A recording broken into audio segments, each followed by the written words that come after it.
To install the T-harness, we only need to remove the steering column cover. Insert your pry tool and give a bit of a twist to disconnect the upper half. With the upper half disconnected, we can access the two screws. Turn the car on so we could turn the steering wheel freely. Turn the steering wheel to the right to access one screw and remove it.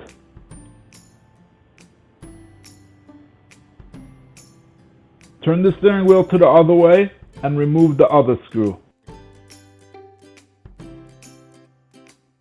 There is one last screw over here that needs to be removed.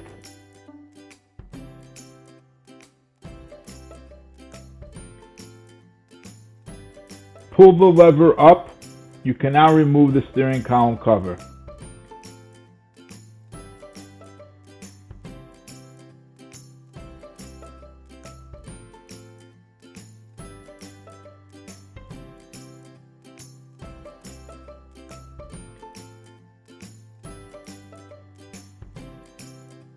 Now we have access to the two vehicle connectors we will connect the T-harness to.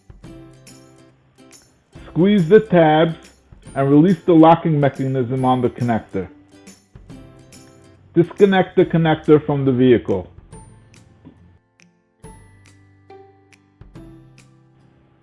Connect the T-harness to the vehicle's connector. Squeeze the tab and push it in.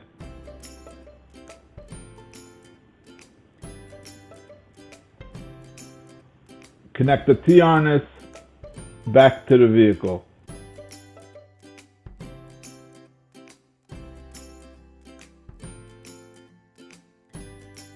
Disconnect the other connector from the vehicle by pressing the tab.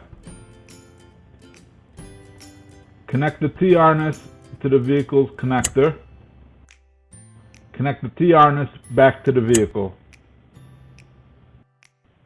Route the wires through the opening through the lower dash.